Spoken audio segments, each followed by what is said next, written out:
Hey y'all, I just want to let you know that we have a Patreon channel. That's right. If you did not know, we are on Patreon. Our Patreon is $8.99 a month where you can come and watch all of our visual elements to our podcast show. So all you have to do is click the link in our description box and it will take you right there. It's only $8.99 a month. Make sure you go and subscribe. Bye.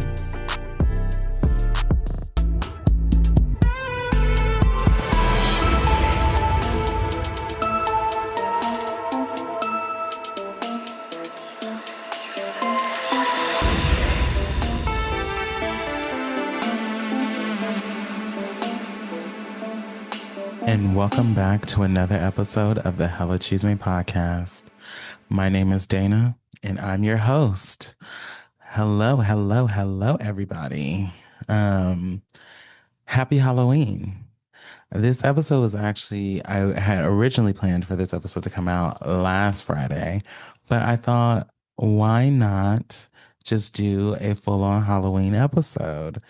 So if you're at home for Halloween this year, that's great. Pull up a glass, pull up, come in close, come into the sala, and let's have a chat because we got lots to cover today.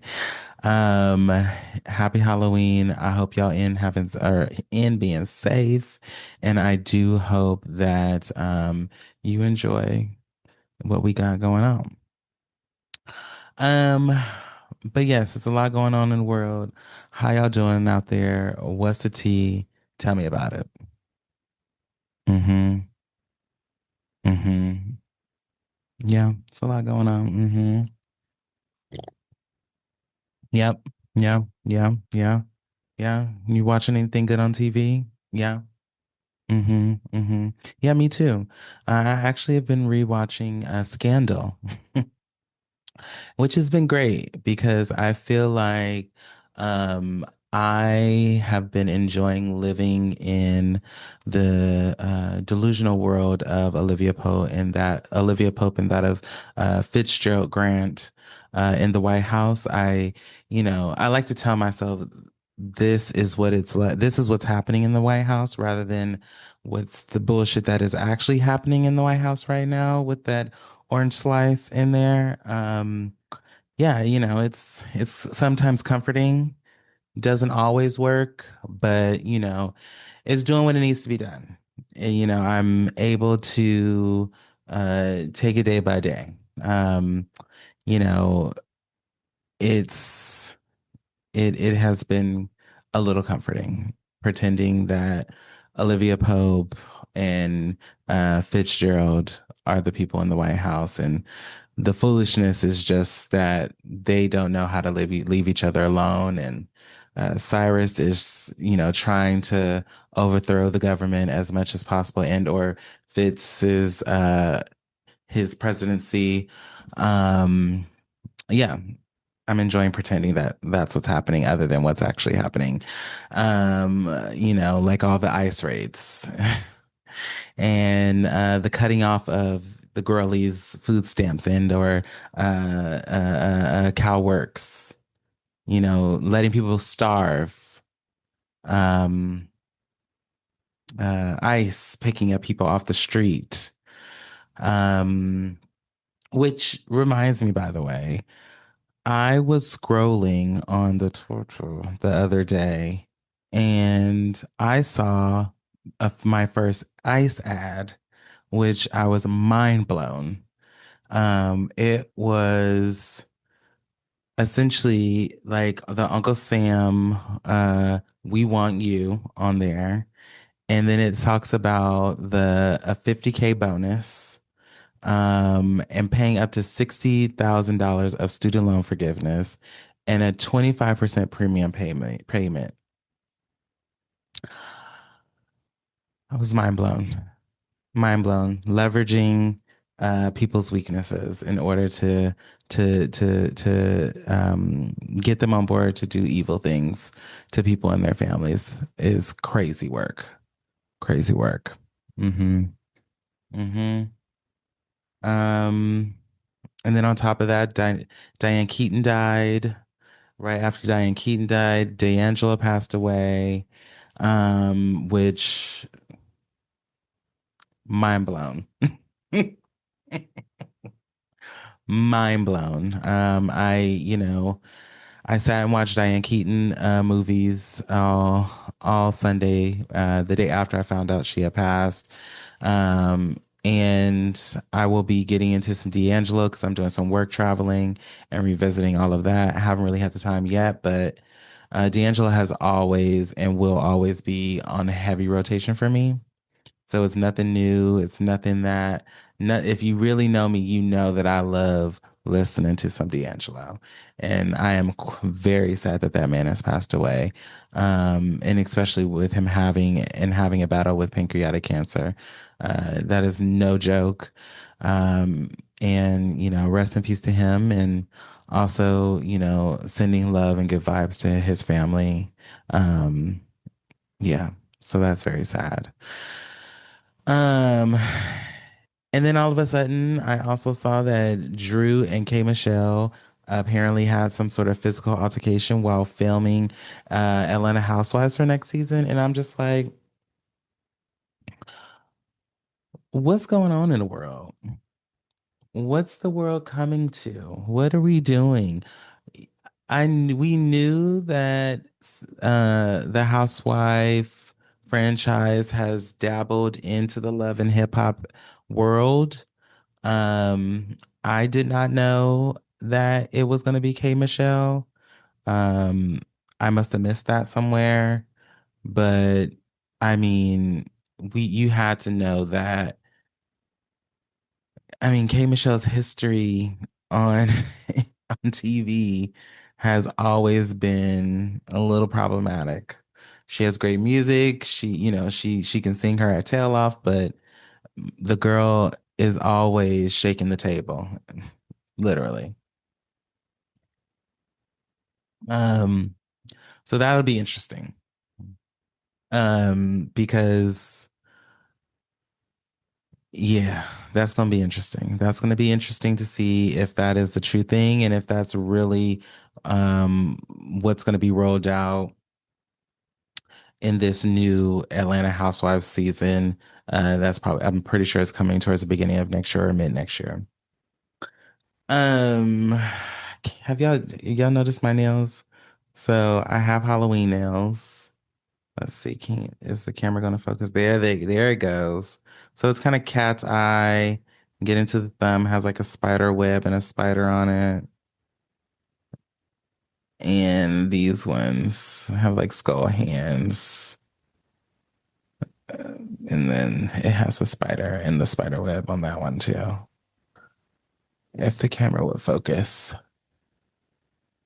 Come on, camera, focus. Anyway, you get the picture. I'm obsessed. I'm obsessed. I've been trying this new nail shop called Diva Nails here in San Diego, over in like the La Mesa area. And my girl she's been doing the damn thing. And I'm obsessed. Yeah. She's been giving it to me. And I've been testing her creativity and, she's been she's been, laying down the paint and the dip and the cat's eye, and I'm here for all of it. Um we have lots to talk about. Um First thing on the docket is Housewives of Potomac. The new season, season 9, I believe. Is this season 9? I have it here somewhere. The new season of Housewives of Potomac has started, and the girls are acting up. But let me make sure what season is this. What season of, oh my gosh, Housewives. Ugh. Potomac. I used to, whenever I would see Potomac, I used to say Potomac. Oh, it's season 10. Sorry. The new season 10 of Housewives of Potomac has aired, honey. We are 3 episodes in. We have Giselle Bryant back. We have Ashley Darby back. Wendy Osafo back. We'll get to her later. Stacey Rush. Kiarna's back. Stewart. And then we have 2 newcomers. We have Tia Glover and Angel Massey. And the girls are kicking the door down. The first episode, Ashley is um she's stepping out in her own. This is her second blossom at her second blossom party. And she essentially is living stepping into that divorce life. She at the end of last season, as you all know, her divorce became final. She was also during the summer on it was the Love Hotel with Giselle, which was a good watch. That was an enjoyable watch. And then she now this season you get to see kind of leading up to that, and some of the things that have happened, and she's fully in her divorce mommy mode.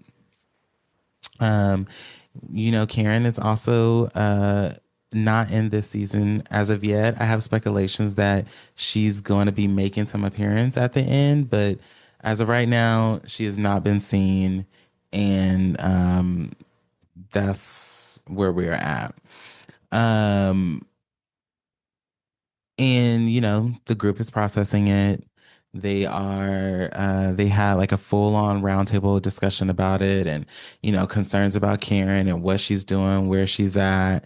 And because this is essentially 3 months after the last season ended and Karen had been sentenced, and the girls are now just picking up the pieces of her going to jail.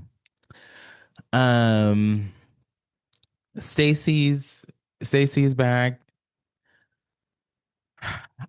I can't tell if Stacy's lying about the whole TJ thing. We know that in the reunion, TJ said what he said about her paying him to be on the show, but I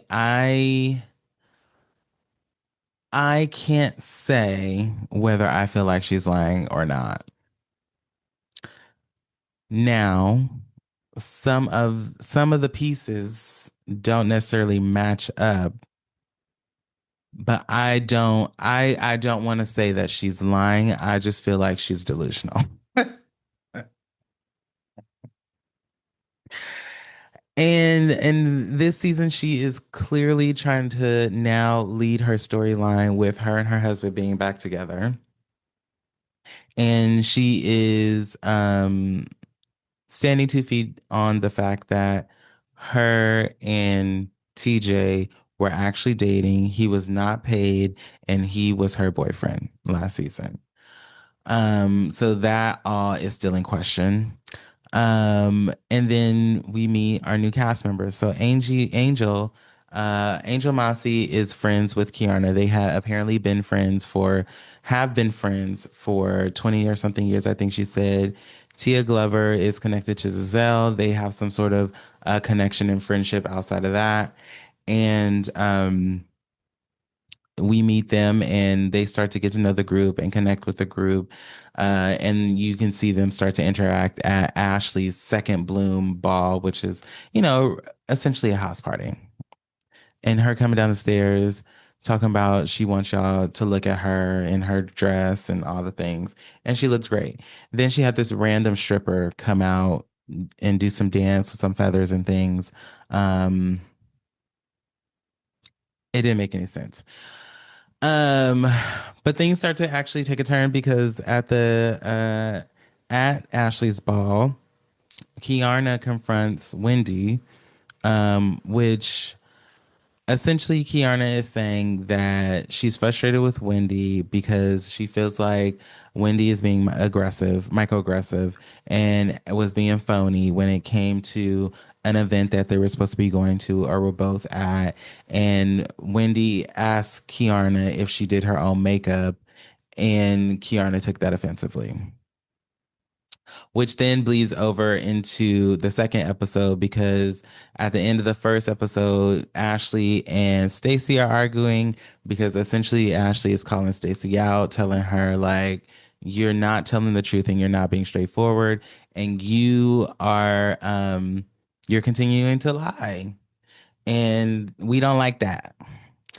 Which, if you've watched the show, you know that Ashley is always the one to try and point out when someone's being untruthful or they aren't keeping that same energy. And Ashley is known for pointing shit like that out. So that concludes when the second episode comes, and Stacy is now trying to continue to connect the timeline of her and her husband getting back together, her and the TJ situation. Stacey admits she has been working on a cannabis brand, the which we know from the reunion, it had got brought up that Stacey was trying to do a brand like Happy Eddie. Um, and she says that she doesn't plan on doing anything like Happy Eddie, but she is doing a cannabis brand. I say let the bitch do what she want to do. She's trying to make some money, let her do it. That's fine. Um, and then Angel has her first event, which is a truth and tranquility event where she brings the group together, has something at her house. She serves them vodka tea. And, they have themselves a yang dang doodle. Wendy comes in with her nice blunt cut wig on. Giselle is there. And they um, hang out, listen to sound bowls, and they talk about how bad Stacey's breath is, which poor lady. She is always catching strays from this group. But I can't say that she doesn't bring it upon herself because she puts herself in the line of fire, and they just talk about her bad. And I mean, through the whole episode, it was about the bowl of mints, and they put them out because she sometimes needs a little mint. And yeah, I feel bad. Poor Stacy. But at the breakfast, where it was Giselle, Ashley, and who else was sitting next to her? Kiarna. They all go to Karen's little favorite restaurant, and they meet up um, with a friend of Karen's, and they have breakfast at her favorite spot. And then this is where we start to hear about Stacy being introduced to Chris Samuels, which we know is Monique Samuels' ex-husband. And that's when the storyline of where we know at some point Monique is going to make an appearance. So looking forward to that. Episode 3, we dive into this whole chin checking situation because previously, Angel was when Kiana started expressing her annoyance with Wendy and their whole situation. Um, Angel was seemingly heavily taking up for Wendy and was, asking Kiana, did you ask about her son? Because she had claimed that her son was sick and that something was wrong. And so Kiana said, yeah, she got chin checked about that. And as it unfolds, um, I'm not gonna lie, it did seem like Kiana did chin check her because although no, she didn't hit her in the chin or she didn't put her hands on her, but it does sound like, she checked her ass a little bit. Like, how you gonna take up for this bitch and you're not even her friend? We've been friends for X amount of time. And everybody at the table witnessed it. when they had their little breakfast or brunch at I can't remember whose house they was at, but they was at somebody's house sitting down eating food, and Kiarna was like, "Wait a minute, what's the tea?" Um, so all in all, the season has taken off. People's is getting chin checked. Uh, the new girls so far, I do like Angel, and I think the new chick, what's her name? Um, Tia, she's pretty funny. I feel like I've seen her before, but I can't think of where. But she's a pretty funny girl. I like that she's very cheeky. And I like she's just funny to me. So I think she'll be fun. Wendy and Giselle, I'm happy to see that they're still trying to hold down and keep some sort of friendship or keep some sort of connection. And I think that's good. I'm hopeful to see where it goes, and if they will continue to blossom their friendship somehow. Um, and speaking of Wendy.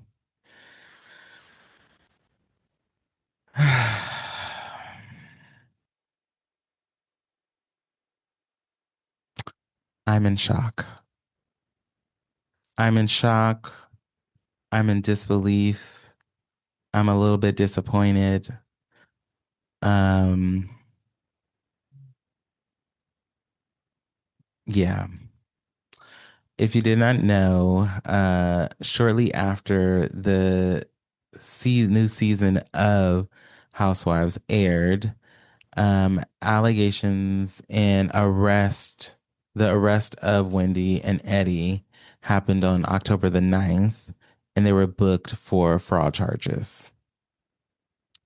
Um, in April of 2024, the couple reported a burglary at their home in Fredericksburg, Maryland, saying that the numerous designers like handbags, jewelry, clothing, shoes were stolen while they were on a trip in Jamaica.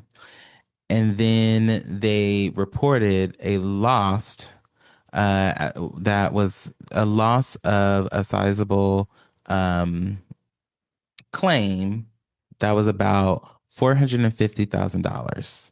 And it was a personal property loss. And they reported this to their insurance.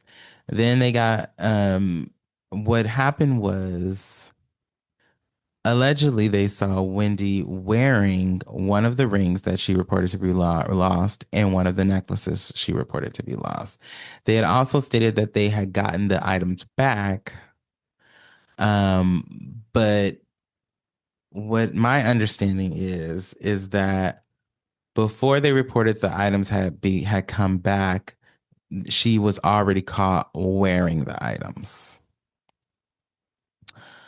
So right now, Wendy is facing to be indicted on 7 felony counts of insurance false information fraud, 8 misdemeanor counts of conspiracy to commit insurance fraud, and 1 misdemeanor for false statement to the police. Eddie is being indicted on 9 felony counts, 8 misdemeanors of conspiracy, insurance fraud, and 1 misdemeanor of false statement to the police. And the reason that Eddie is having more charges than Wendy is because they also apparently had got caught with text messages of Eddie texting Wendy asking if there was more, what other things could we essentially get money back for. And when I tell you from the first episode, not the first episode, I'm sorry. No, yes, from the first episode where we meet Wendy, Wendy has stood on, honesty, um, has made jokes about, other girls doing fraudulent stuff.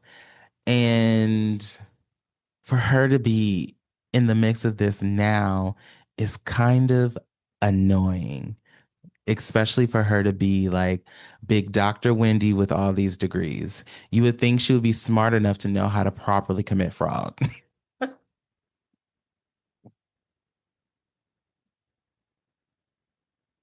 Dana, why'd you say that? What you mean? Girl, like, what are we doing? You mean all those degrees didn't make you to be smart enough to know not to have your husband texting you about some trying to commit more fraud?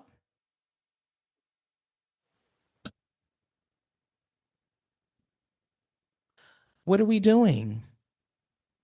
Why not wait until y'all got home to see each other to have that conversation? Why would you then go to an event and wear the exact same ring and items that you done already reported stolen? Why not put them in a safe and maybe wait, I don't know, 2, 3 years and then wear it again and go buy something else because you got more money, you got money off of it. So go buy something different.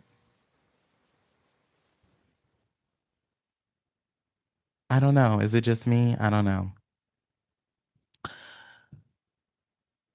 The investigators say that the scene of the burglary had multiple inconsistencies. For example, the alleged point of entry, which was a bathroom window,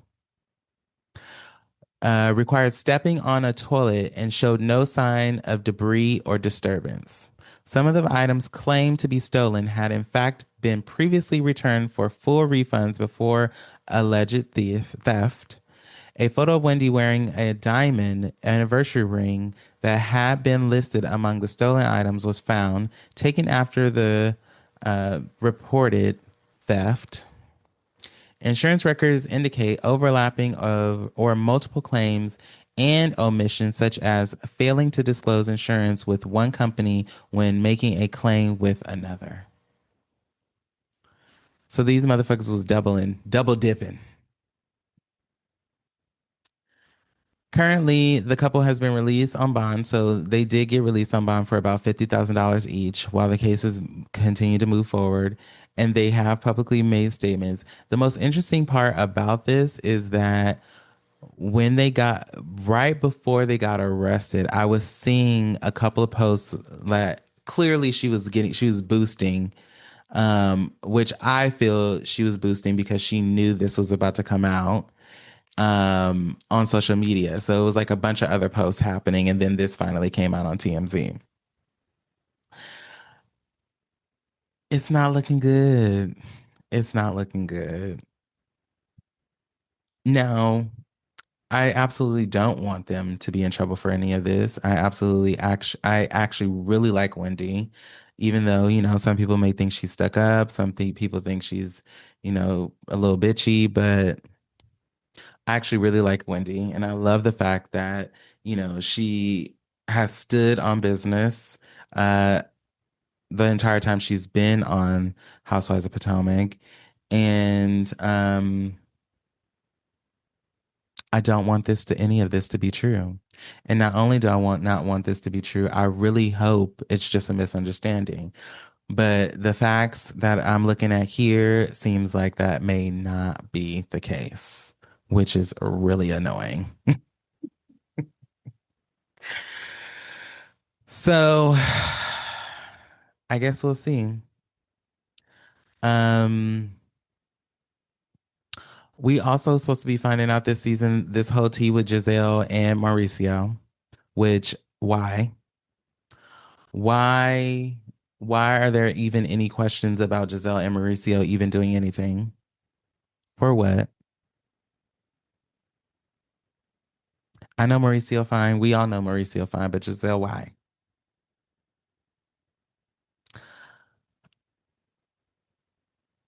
We know that he shows up in the trailer. We know that, they gonna be out somewhere and we see him.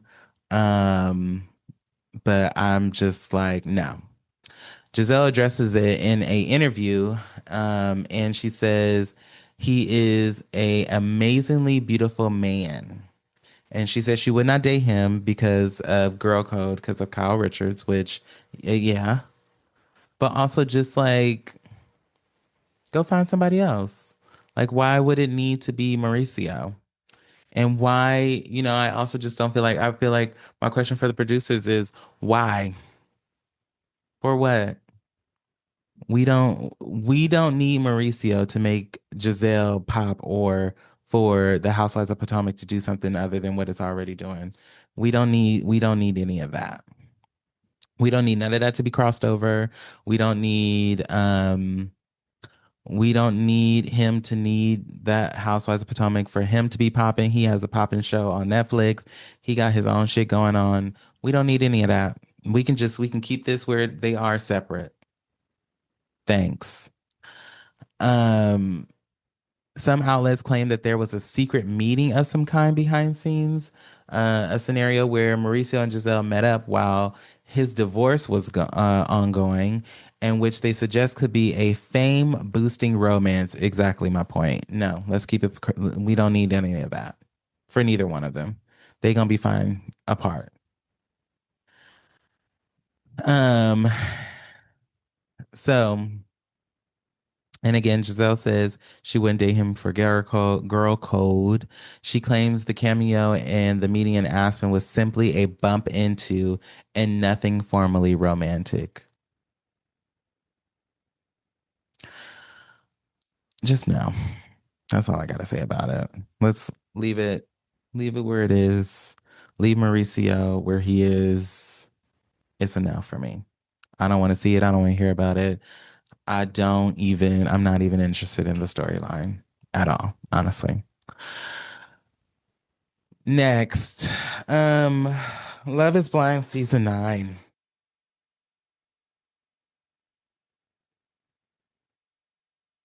Hmm.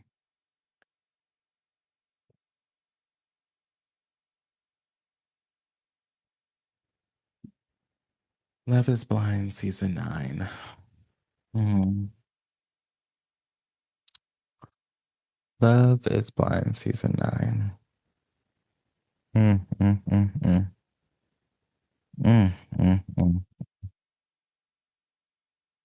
mm, mm. This season was set in Denver, Colorado, where they again have 32 singles, aging from the range of like 27 to 41. And you know, the story goes, they all hope to fall in love, be married at the end, and prove that love is blind. We ended up with one, two, three, four, five, six couples engaged. So it was Allie and Ashton. I mean, sorry, Allie and Anton, Calabria and Edmund, Megan and Jordan, Casey and Patrick, Annie and Nick, and Madison and Joe. Allie and Anton get engaged the very first episode. They, I mean, seemingly in the pods, clearly like fell head over heels for each other. And Anton was all about Ali. I mean, she's a gorgeous girl. He didn't know that, but she's a gorgeous girl. He's a fairly attractive Russian man. His eyes they challenge me because his pupils would be like as large as the O's on my hands right now. If you're watching this, like his pupils used to be so dilated, like to the point to where I almost thought that he was like doing cocaine while filming this show. I was like, oh my God, his pupils are huge. Um, but they fell in love. First episode, got engaged immediately, was the very first couple to get engaged. Um, and I for sure, was like, they gonna do the damn thing. Got out of the pods, lived together. Well, went to their trip to Mexico. I think it was Mexico. Yeah, Mexico. Had a good time. Still seemingly, enjoy one another. Uh, and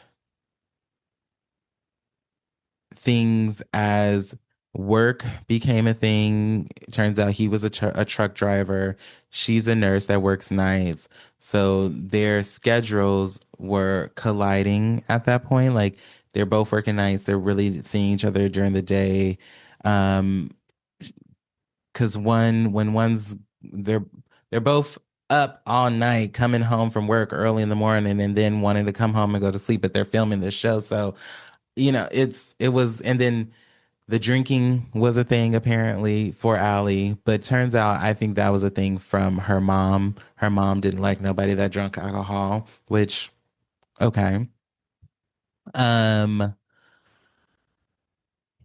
and I don't know. I didn't really feel like genuinely the drinking was alcohol because the alcohol was a problem for them. Because they both drank.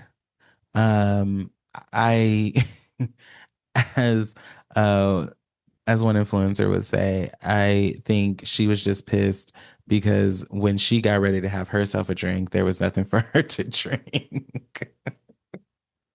Which I believe. I think that's true. I feel like she would get home from work, this motherfucker sat and he done had three margaritas before she can come home and have one. She's pissed. um on one of the episodes, they were out with Anton and his one of his best friends and the girlfriend who had been dating his friend for like 3 weeks. And this girl in the bathroom told her that Anton's a party boy. They like to go to strip clubs. They be out just doing it real big in the strip clubs and they be getting drunk and doing drugs and etc. And I think after that, Ali was like, oh, nah, this ain't the one for me. And so when they got to the altar, he said yes, she said no, and then that fell apart. Um, I do think it was their day-to-day lives. I think her friends got in her head too because they were like essentially like he's a truck driver and he's poor.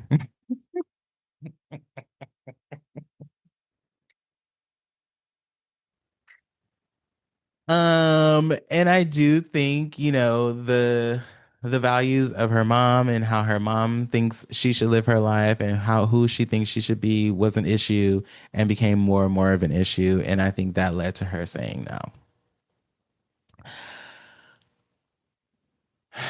Calabria and Edmund. Calabria and Edmund.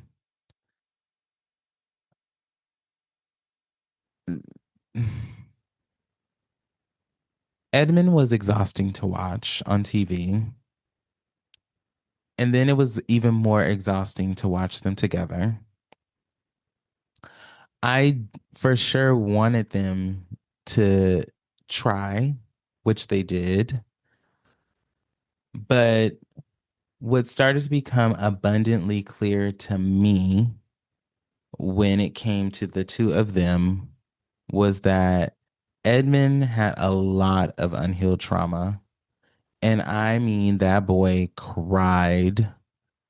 I, he cried too much for me on national TV. The mirt that he let out when he knew she was about to say no to him was sent me through the moon. I cackled very loudly. Um, but my girl tried.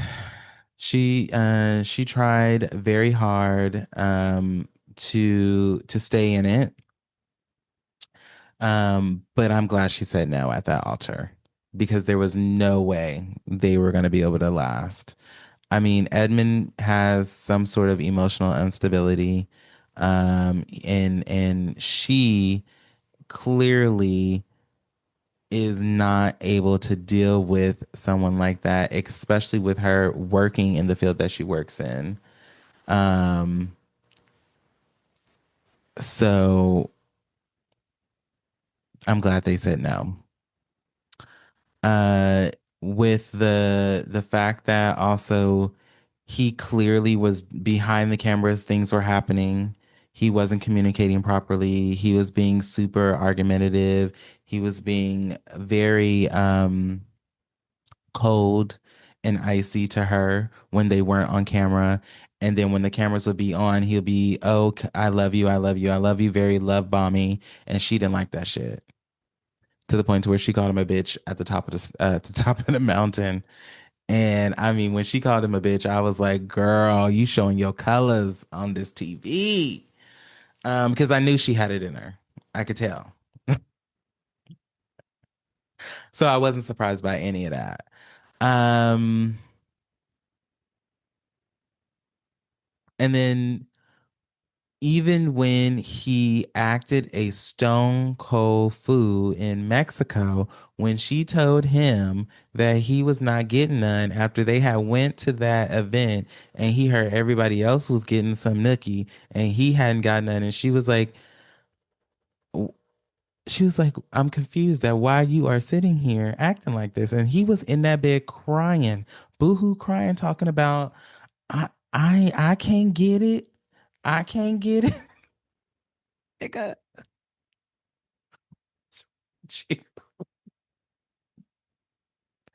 you crying in this woman's face because she ain't getting you no pussy, boy. Whew. I'm happy they did not end up together. That was too much. Um, Megan and Jordan should have never proposed, should have never walked out, and should have Megan should Jordan should have never proposed to Megan. He knew he did not want to be with her, especially when he saw her. And no, I'm sorry, wrong couple. Megan and Jordan, Sparkle Meg and poor Jordan. I mean, both of those literally. Um, I thought they were going to actually make it. They did not even make it to the altar. And I was very surprised, but I think the problem was Jordan Jordan has a kid. He is a working dad trying to provide for his child and didn't want to depend on Megan to be the breadwinner and to take care of everything. He still wanted to work and wanted to work hard, whereas Megan wanted him to essentially be her show monkey and to come home from work and take trips, make her laugh all day, and pat her on the ass and make her feel better. And he like, I got a child and I got to go to work, girl. I got responsibilities. Um, I'm sad that they didn't work out though. Casey and Patrick. Whoa. Before I start in on them, I have to tell you that this was the most sex driven season of Love is Blind that I've ever watched. The amount of talking about big dick energy, small dicks, dick sizes, and then Casey essentially having pod sex with Patrick and talking about how much she wants to sit on him and how much she wants to mount him and how when she sees him she thinks she's just gonna jump on him, talking about she's just getting hot by thinking about it. I'm like, baby girl, like what what is happening here? I was in shock. Like it was almost in I had to pause it and watch it in sections because it was hard to watch in certain points because I was just like, why are we doing this on TV? And on top of that, she talked about how she had a boyfriend right before coming into the pods, that they didn't necessarily break up, that, oh, he's just waiting for me to come back. And I'm like, who let you on this show? Like how did you even make it through casting if you have a boyfriend back at home that you are openly talking about and you over here on a show that is supposed to be where you get married at the end? Confusion. Then he pops the question to her, which he should have never did. I wish that the other girl, I don't remember her name, but she was an Asian, she was a Filipino girl too. They were perfect. They would have definitely made it. But homegirl ran off for whatever reason. He popped the question to her. They get to the hotel where they see each other, go to the hotel where they're waiting to go to Mexico. Homegirl is boohoo crying, talking about, I can't do it. I can't do it, and then told him that she was going to keep the ring. She kept the ring. and told him it wouldn't be fair for me to give you back the ring because you gave it to me. That bitch went and pawned that ring. You know she did. You know she did. You know it. She went and pawned that ring, got the money for it, and shared it with her boyfriend. Raggedy bitch. Annie and Nick. Annie got some drinking problems. She forever loved to get drunk and talk shit to Nick and talk about how he didn't really love her. And Nick was the most calmest and just seemingly easy to get along with. Nobody in the group liked Nick though, because he was an asshole, which I'm not surprised. Um, so yeah, but they ended up breaking up. They never made it to the altar because they kept arguing. They kept arguing.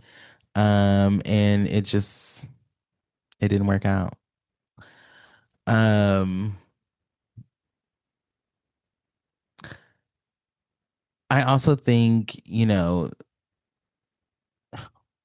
when you're around the rest of the group, it makes things a little sticky because the girls are clearly, everybody is close with each other, and the girls were with one another, the boys with one another, and I think it doesn't help to see how the other couples are getting on when you may not be getting on with each other in the same way.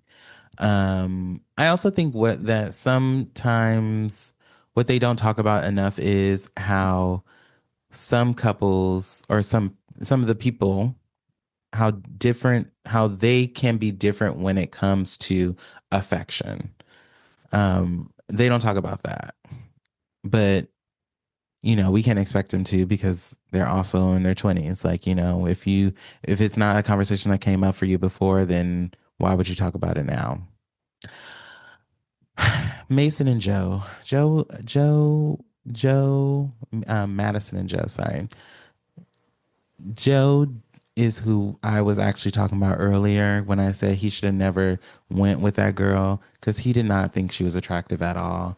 And not only did he not think she was attractive, I think he might be a little. He's a pretty boy. I mean, clearly gets Botox. He gets that face pulled back. Them eyebrows are snatched.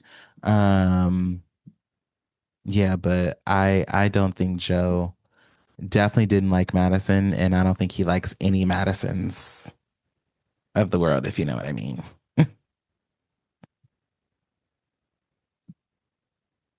This, however, um, was the first season ever where no one got married. They were all no's at the altar. Um, and so now that the season has wrapped, uh, people are saying that Love is Blind is for the drama instead of, getting people married and having people fall in love. I can't say that I disagree. I think for the last couple of seasons that I've talked about while I've been doing this show, I've said that there is some things amiss. Um, I don't know if it starts with casting. I don't know um, if it's maybe social media and or media in general and what they want or what they're wanting to see, but it's not what it was. Uh, you know,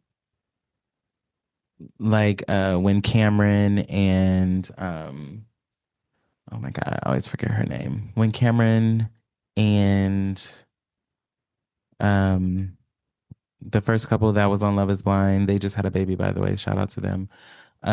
When they first were on the show, and it was like a couple, I think it was like four people said yes in that season.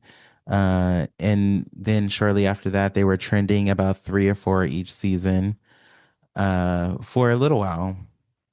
But by time we got, I feel like to season 6 and 7 was when we start to see things kind of dwindle. And it's kind of hard to watch because, you know, I want it to be about the romance and love and getting people married and helping people find relationships and helping people connect, but we've lost that. It's not there anymore. Um, and it does look like that it's fully scripted and it's about the drama now. And that's kind of whack to me. So the next season, I don't know if I'm going to be watching. I might have to actively try to dodge it and take it off my radar. Now, we talked about Love is Blind UK. I might watch another season of that, although, this season was pretty sketchy too with the bullshit. Um, and they tried it on a couple of different episodes as well. So I don't know. We'll see. Um, I hope that they can find, maybe they should take a year off and take some time to find their next couples and then, like vet them, interview them, really do some true matchmaking, and then come back for a season 10. And hopefully it'll be a little bit more of a success with the couples. I also think it's time for them to throw a gay couple in there some way, somehow. I'm tired of these straight people. I think we can make it happen. Why not? I mean, if you want some drama, bring some faggots up in there. You're gonna get the drama.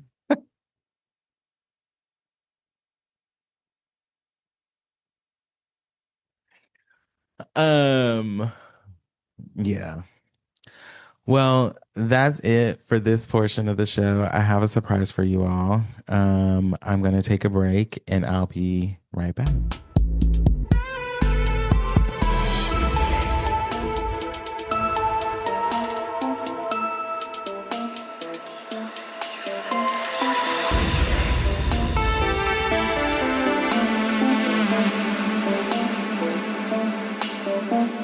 And we are back.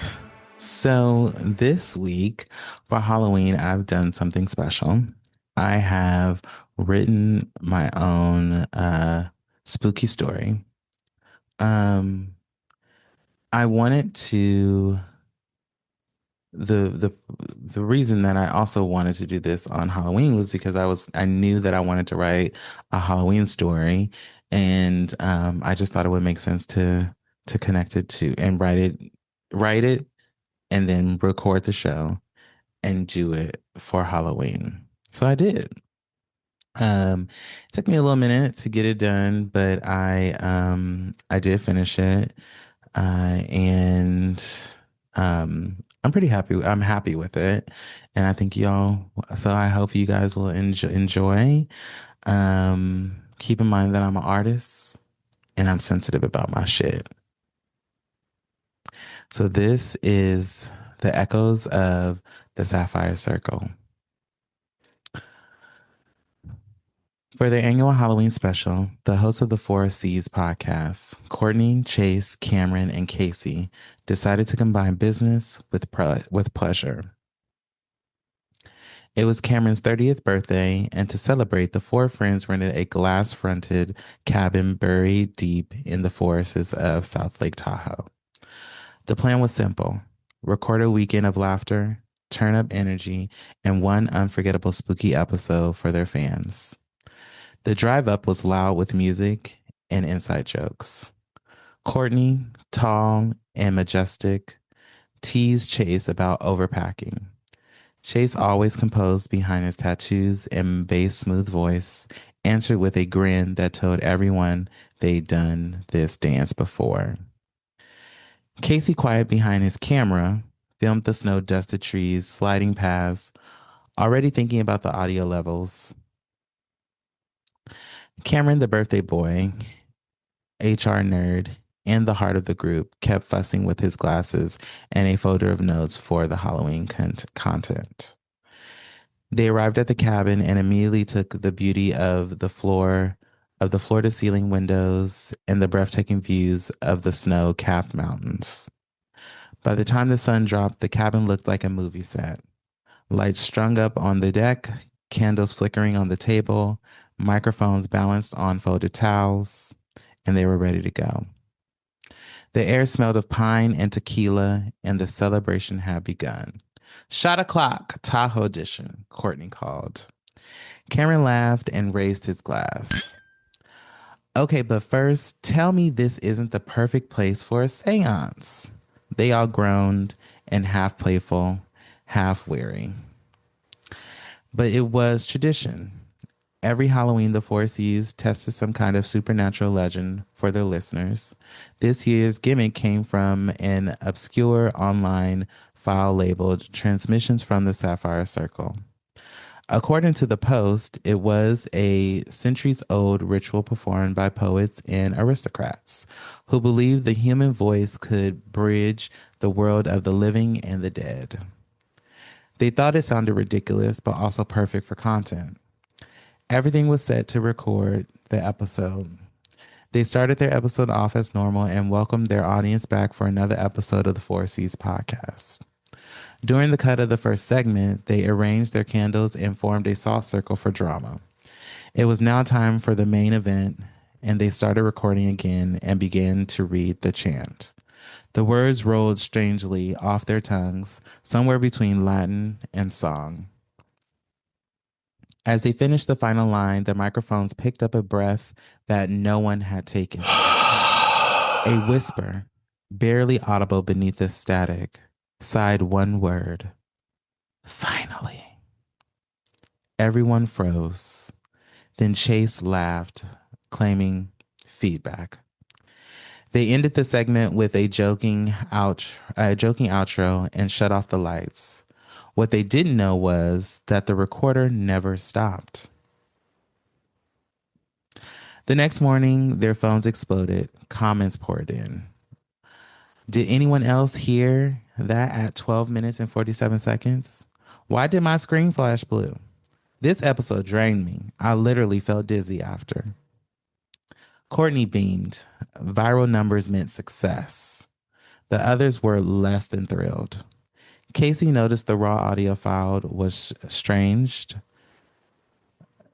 which had timestamps like from 1743, not from 2025.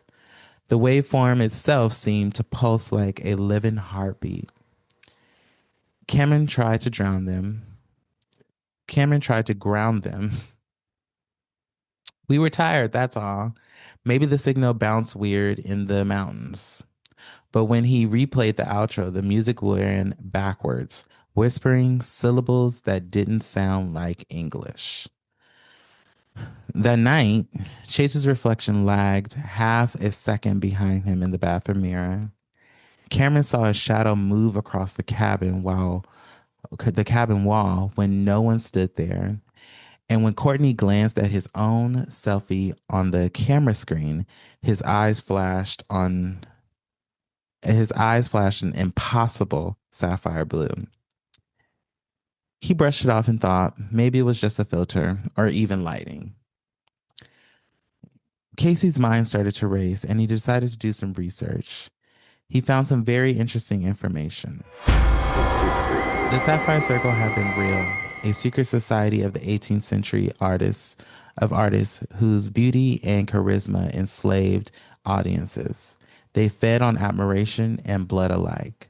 Their performances were said to leave spectators weak, sometimes dead, while the circle members shone brighter, their eyes turning jewel blue. The last record of them was in 1928 during a radio seance that ended in a mass disappearance. Casey was shocked with what he had read and shared it with the group, but they were all still hungover from the night before and didn't pay him any mind. The group paid it, and they continued their trip. By the third night, the air in the cabin felt thick. It was charged. Courtney's voice had changed. It was lower, silkier, like a trained singer. When he spoke, everyone listened, and they seemed as if they were in a trance. Chase noticed it first. Babe, he said quietly, you sound different. Courtney smiled, slow and sure. You mean better. Later, when the others argued over deleting the files, Chase followed Courtney into the hallway. Moonlight spilled through the tall windows, catching his eyes again. Two flawless gems. Court, Chase whispered, you look different. Yes, Courtney said, half smiling. I am. He stepped closer, one hand on Chase's chest, and he said, tell me I'm beautiful. Chase hesitated, caught between fear and fascination. You are, he replied. Tell me you love me. I do, he said. Courtney leaned in, his voice almost reverent. Good. There was no scream, no violence, only a sharp breath, a moment of silence, and the faintest tremor in the air, as if something had taken a sip from the sound itself. When Casey rushed in, Chase was pale but breathing. Courtney stood over him, calm and radiant, eyes glowing like stars reflected in the water.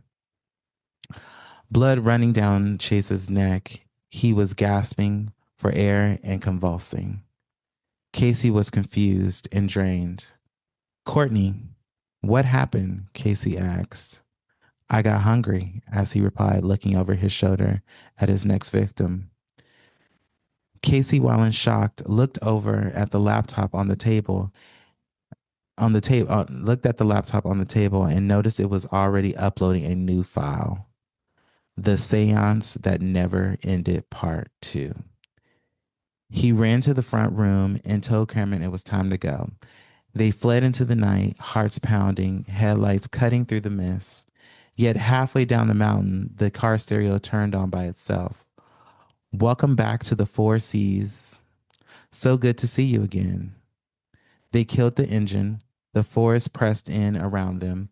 Then dozens of voices, elegant and layered, whispered through every speaker. Don't leave the stage. They were back at the cabin. They didn't remember how they had got back to the place they had just left. The place glowed with candlelight, though none of them had touched a match. Figures shimmered in the corners of the beautiful half-solid shimmered in the corners of the beautiful house. Half-solid people dressed in silks and lace. A woman figure shimmered behind Courtney. His eyes looked like polished gems as he smiled. You opened the door, she said through Courtney's mouth. We only walked through. The Sapphire Circle had returned, not as ghosts, but as something reborn through sound. Their voices were mesmerizing, the kind that slid straight into the spine. Chase stepped forward from behind Courtney as if he was drawn by gravity. Take me, he whispered. The woman only smiled wider. We don't take, she said. We become. What happened next? Blurred. There were flashes of blue light, thousands of whispers crowding the air, the hum of the microphones recording everything. When the silence finally came, dawn had touched the pines, and the group sat motionless around the tables, eyes open and glowing. For weeks, it seemed to end there. Then, one morning, listeners woke up to a notification. New episode available. The Seance That Never Ended, Part 3. The file opened with a single trembling voice from one of the hosts, maybe Casey, maybe Cameron. If you're hearing this, the voice said, stop. Don't listen. They are in the signal. We thought microphones were recorded. They fed. The voice steadied, softened, and changed, becoming smooth, melodic, impossible. Thank you, it said gently, for your devotion, for your listens, for your love. The outro music began to play, only backwards this time, while a chorus of faint whispers wove through the static. You listened, you invited us in. And with that, the feed and the seance never truly ended.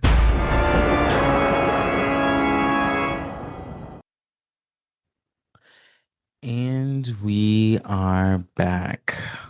Well, I hope you have enjoyed this Halloween episode as much as I've enjoyed putting it together for you, as much as I enjoyed writing that story.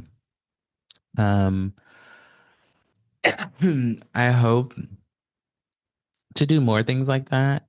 As I've been doing more writing, and as if you've been listening to the show for some time, you know that I have taken classes and I've been I've been working on um, doing more writing, doing more developing stories, and wanting to do more storytelling. So this was kind of my first step into that. And, I hope you enjoy. To wrap up the episode, we are, of course, I pulled a card. I pulled the ballerina card from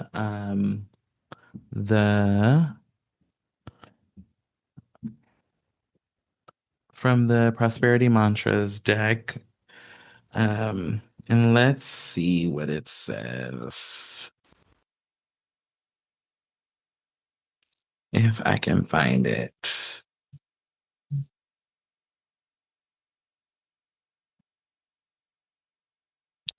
The messenger, the mother, the ballerina. Let's see. Is it a table of contents?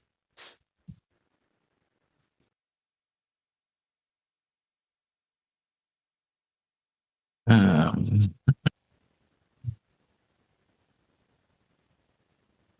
I still need to read through this deck because it's almost like a full-on tarot deck with some of the I guess I'll just say suits for right now. Some of the suits that it has. So, and then some of it is like color coded. Um, which is pretty interesting. Um, okay. If I can't find it, oh, here it is. There we go. Because when I was about to give up. All right. So the card says, "I am patient because I know what I seek is coming in divine timing." It says, number one, approach your ambitions, work, and community with elegance, poise, and attention to detail. Cultivate in your actions, making deliberate choices and seeking alignment. Embrace the qualities of a ballerina to manifest prosperity through focused discipline, artistic expression, refined execution, and grace. Yes, ma'am. Embrace the process rather than focusing on the outcome. This will bring greater satisfaction, patience, and stamina. Savor each step, find delight in small victories and growth along the way. Think of what a ballerina must have experienced to assume their title. And lastly, finding equilibrium physically and emotionally can positively impact your journey towards success. Prioritize habits that promote inner harmony by nurturing balance. You will move through life with grace and agility. And the writing prompt says, what is your intentions? Or what is your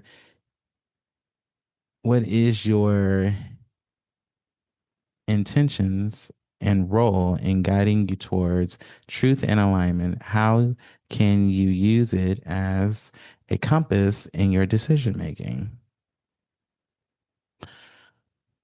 So this is interesting because as I, do different things and make different changes to the show, and as I've been, taking the time to release the episodes and the content,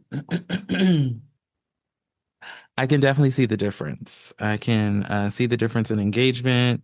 I can see the difference in,